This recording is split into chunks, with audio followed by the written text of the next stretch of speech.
시카고 팡세 시간입니다. 고려시대 때의 이야기입니다. 그때부터 전해 내려오는 이야기가 있습니다. 그 당시에 중국의 왕은 천자라 부르고 그 지역에 있는 여러 주위의 나라의 사람들을 나라의 왕을 그냥 왕이라 그럽니다. 때때로 천자는 주위의 나라의 왕에게 어려운 문제들 그것을 숙제를 내로 주어줬습니다. 풀어오라 그 말이죠.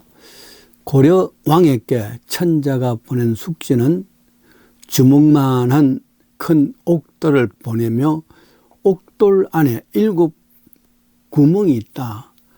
구멍이 뚫려 있는데 이 구멍에 실을 베어서 실을 끼워서 다른 구멍으로 내줄 수 있도록 하라. 직선도 아닙니다. 구불구불한 구멍에 실을 그것을 꿰다는 것은 불가능한 일입니다. 천자가 일부러 왕에게 욕먹이게 하는 의도라 그렇게 했습니다. 그리하여 고려 궁중에는 근심이 가득 찼습니다. 온 나라가 이 일에 걱정입니다. 그 당시 고려시대 때는 나이가 많은 사람들을 직접 지게에 지고 깊은 산속에 버리고 오는 풍속이 있었습니다. 일컬어 고려장이라 그랬죠. 나라의 제도니까 어쩔 수 없이 다들 그래 합니다.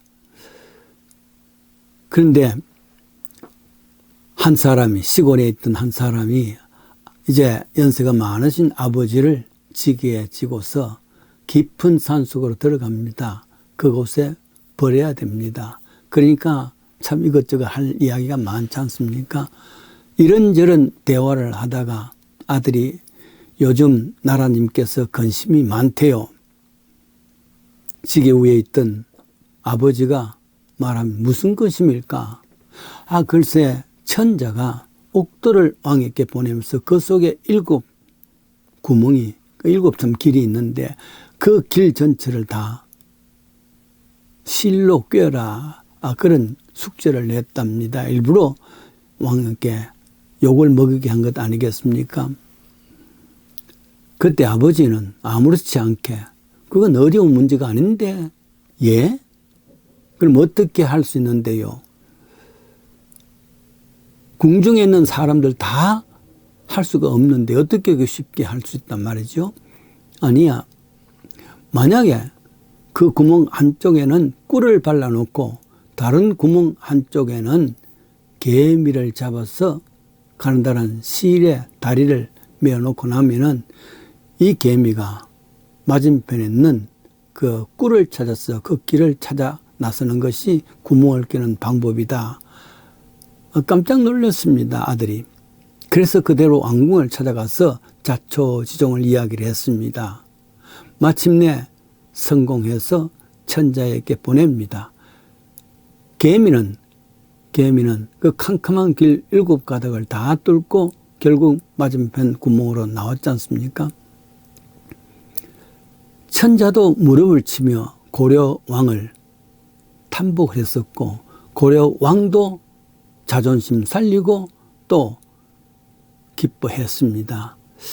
거기에다가 고려장을 당할 뻔했던 아버지와 아들에게도 많은 풍성한 상을 내렸다는 이야기입니다. 그리고 더욱 귀중한 것은 이후로 이런 풍습을 없앴다 그랬지요.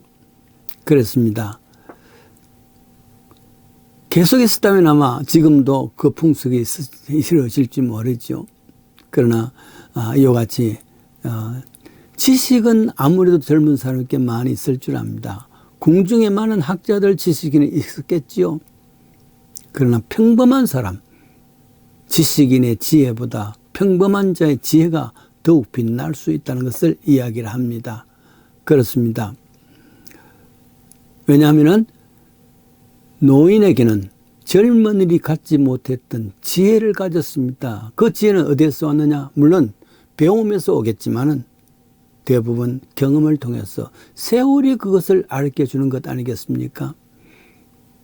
아침 햇살보다 지는 서산의 해가 더 빛나는 것은 하루라는 세월이 있었기 때문이라 그런 말이 있습니다. 세월이라는 약이 지식보다 지혜로운 삶을 만들었던 것입니다. 저는 조국을 사랑한다니 혹은 애국자니 이런 것을 이야기하는 사람 앞에서 항상 나는 그런 사람 못 되는 평범한 애국자라 스스로 생각해 봅니다. 미국의 거리에서 현대 자동차를 보면 가슴 두근거릴 수 있는 사람입니다. 집사람이 팔순이 되었습니다. 아이들이 합해서 새 차를 구입했습니다. 다른 차가 아니라 기아 스포티지입니다. 제가 이미 현대차를 갖고 있습니다. 아마 미국에서 한국 사람, 아니 누구라도 한국 자동차 2대를 같이 갖고 있다는 것은 생각할 수가 없을 줄 압니다. 평범한 곳에서 저는 애국하는 사람이라 그렇게 생각하고 있습니다. 뿐만 아닙니다. 당시에 제가 군에 복무할 때도 지금은 20개월이라 그러지만은 36개월이나 긴 세월을 꼬박 다 채웠습니다. 물론 5.16 혁명이 나서 연장을 해서 그렇게 하긴 했겠지만은 그러나 불평 없이 36개월 할 수 있었습니다. 뿐만 아니라 그곳에서도 대학을 다니는 사람에게는 그 복무 연한을 줄일 수 있는 그런 혜택도 있었습니다만은 아무리 생각해도 거의 대부분의 사람들이 혜택 받지 않냐 하고 36개월 하는데 내가 무슨 특별하냐 하고 평범한 길을 선택을 했습니다. 그곳에서 고급 부관실 참 좋은 보직이었습니다만은 그러나 그거 마다하지 않고 소총서도로 내려갔습니다. 가장 평범한 군인이 되어졌습니다. 뿐만 아닙니다. 71년에 미국으로 왔습니다. 그 당시만 해도 한국 살기가 참 어려울 때 그래도 그 속에서 참 밥값이라 죽을 수 있다면 미국 떠날 수 있는 사람이 더 많아지면 더 좋겠지 않습니까? 그렇게 나와서 때로는 달라도 보내기도 하고 그렇게 했습니다. 국가를 위해서, 백성을 위해서, 그리고 눈물 흘리면서 조국에 대한 이야기를 하는 사람들 많이 봅니다. 그러나 그러한 사람들을 통해서 실망할 때가 너무 많죠. 평범한 생활, 평범한 삶, 그곳에서 불평 없이 원망 없이 그렇게 살아갈 수 있는 사람, 가장 현명한 애국자라 그렇게 생각이 됩니다. 말만 앞세우는 그런 위조된, 포장된 그런 사람들을 보면서 이렇게 정말 애국자 아닌 평범한 애국자, 숨은 애국자 이런 사람이 많은 나라일수록 잘 사는 나라라 생각이 됩니다. 주홍 글씨를 쓴 소설가 나다넬 호소네라는 사람이 있습니다. 이 사람의 또 다른 소설이 있습니다. 큰 바위 얼굴, 너무 잘 아는 이야기죠. The Great Stone Face입니다. 초등학교 교과서에 도덕 교과서죠. 교과서에 나오는 겁니다. 미국의 한 시골입니다. 뒷산에 툭 튀어나온 내 모습이 꼭 사람의 얼굴 모습과 같습니다. 그리고 이 마을에 전통적으로 내려오는 그러한 이야기가 있습니다. 전설입니다. 저 얼굴을 닮은 사람이 나타나서 이 고을을 부강케 할 것이다. 이를 믿는 아이들 많았습니다. 그 중에 하나의 어네스트라는 사람이 있습니다. 이 아이도 똑같은 생각을 하면서 이 마을에 정말 저 큰 바위 얼굴 같은 사람이 나타나서 이 마을을 부강케 했으면 좋겠다 했습니다. 그러면서 한 분은 재력가가 나타났습니다. 게드 골드라는 사람이죠. 그래서 저 사람이 이 마을을 부강케 할 것이다 그렇게 했었지만 사실은 영악한 자요 탐욕에 불과한 사람이었습니다. 마지막으로 그가 몰락하는 가련한 모습으로 죽습니다. 두 번째 나타난 사람은 앤더슨 장군이라는 위인입니다. 전투에서 척격한 공을 세웠습니다. 강한 의지와 힘으로서 참 장군으로 성공했습니다. 그러나 그래서 이 사람이 왔을 때에 모든 사람, 은에서도 그랬습니다. 이 사람이야말로 저 바위 얼굴과 같을 것이다 생각했는데 그러나 나중에 보니까 그게 아닙니다. 그에게 장군으로서의 의지와 힘은 있었지만은 이곳 마을 사람들을 향한 자비로움과 지혜는 볼 수가 없었습니다. 그래서 실망합니다. 셋째 사람이 나타났습니다. 스토르페즈라는 정치가입니다. 성공한 정치가입니다. 당당한 외모와 그리고 또 마음을 움직이게 하는 달변가였습니다. 그렇지만은 갈수록 이 사람도 곧 실망하게 됩니다. 명예욕과 아첨꾼에 불과한 것이지 이 고을을 정말로 잘 살게 하고자 하는 그런 의지가 아니었습니다. 어네스트는 어느 나이가 많이 들 그런 노년기에 접어들었습니다.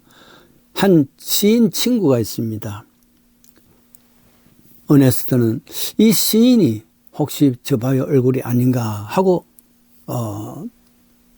했습니다마는 이 시인은 손사래를 치면서 스스로 나는 내 자신도 지키지 못하는 현실과 타협하는 그러한 돌팔이 시인이야. 내가 아니야. 이렇게 스스로 부정을 했습니다. 그런 어느 날 동네 사람들이 많이 있고 이 시인도 그리고 또 어네스트가 있는 자리에서 시인이 말합니다. 보라. 저 바위 얼굴을 보라. 그리고 이 어네스트를 보라. 이 어네스트야말로 저 바위 얼굴과 같지 않느냐. 그래서 동네 사람들이 저 햇살에 비추는 저녁 햇살에 비추는 저 큰 바위 얼굴을 보다가 다시 또 어네스트를 보니 과연 어네스트야말로 이 큰 바위 얼굴과 닮았다 그랬습니다. 그래서 사람들은 이 고을을 빛나게 하고 강국케 하는 것은 다른 어디에서 찾아오는 것이 아니라 오랫동안 어릴 때부터 지금까지 나이 들 때까지 이곳에서 또 이 고을을 위해서 헌신한 바로 어네스트야말로 저 큰 바위 얼굴이라 그렇게 결정을 내렸다는 이야기죠. 그렇습니다.